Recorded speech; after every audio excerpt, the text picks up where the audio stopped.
Meet Uncle Sam. He has a lot of bills to pay. Almost $4 trillion worth every year. Uncle Sam's income is a little over $2 trillion per year. To make up the difference, the deficit, he does what most Americans do. He borrows money. When Uncle Sam takes out a loan, he calls it a bond. Bonds can be held by banks, investors, or even foreign governments. Uncle Sam has to promise to pay interest on these bonds, just as you do on any loan you take out. Ever think about paying your mortgage with your credit card? That's exactly what Uncle Sam does. He takes out new loans, new bonds, so that he can make payments on the old ones. All those loans, and especially all that interest, adds up. Right now, Uncle Sam owes about $14 trillion. To put that in perspective, 14 trillion is about the same as the national GDP, the total value of all the goods and services produced by the American economy in an entire year. It's such a huge amount of money that Uncle Sam is starting to run out of people to borrow from, and he's having trouble just paying the interest on his loans. The obvious solution would be to either cut spending or increase taxes. But if he cuts spending, the people that he's spending money on would complain that they don't have money to spend, and that he was hurting the economy. If he tried to raise taxes enough to close this gap, not only would people definitely have less money to spend, he'd probably have riots on his hands. So Uncle Sam chooses the easy way to make money. Just make it. He calls up the Federal Reserve, which is our central bank, and, like magic, dollars are created and deposited in banks all around America. The problem is that the more of something there is, the less it's worth. Same goes for the US dollar. The more dollars there are, the less each one will buy. That's why commodities like gasoline, food, and gold become more expensive when Uncle Sam does his money-making magic. The commodities aren't really worth more. Your money is just worth less. That's called inflation. Remember the foreign governments that lent money to Uncle Sam? When they lent money to the American government, something interesting happened. It made the US look richer, and their countries look poorer.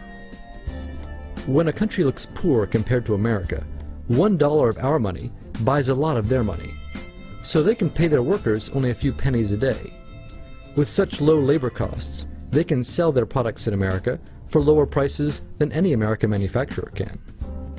The easiest way for American companies to compete is to move their factories overseas and pay their workers a few pennies a day too. This contributes to a recession. Americans lose their jobs, stop paying taxes, and start collecting government benefits like Medicaid and unemployment. This means that Uncle Sam has even less income and even more expenses. At the same time, the people who still have jobs are desperate to keep them, so they tend to do more work but not to get paid anymore. When your dollars are worth less, and you're not earning more of them, that's called stagflation. And this is why Uncle Sam is in a catch-22. He can't raise taxes or cut spending without making the recession worse. And he can't have the Federal Reserve create more money without making inflation worse. For now, he can keep borrowing money, but since he can't even pay the interest on the loans he already has, it just makes his inevitable bankruptcy even worse. Whether it's in 2 months or 2 years, the day will come when Uncle Sam can no longer pay his bills. When that happens, the banks, investors, and foreign governments who are counting on that money won't be able to pay their bills. You see, just like Uncle Sam, governments, banks, and corporations don't actually have much money. Mostly, all they have is debt to each other. If one link in the debt chain stops paying, defaults, the whole thing falls apart.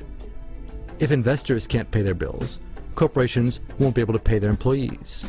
If banks can't pay their bills, you won't be able to take out a loan, use a credit card, or even withdraw your savings.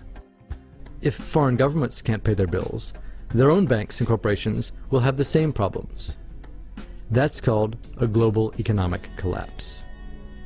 It's never happened before, so nobody really knows how bad it will be, how long it will last, or even how we'll eventually get out of it. The house of cards has already been built. There's no painless way to dismantle it now. All we can do is to educate each other about what's actually going on, and to prepare for what may be very extraordinary circumstances.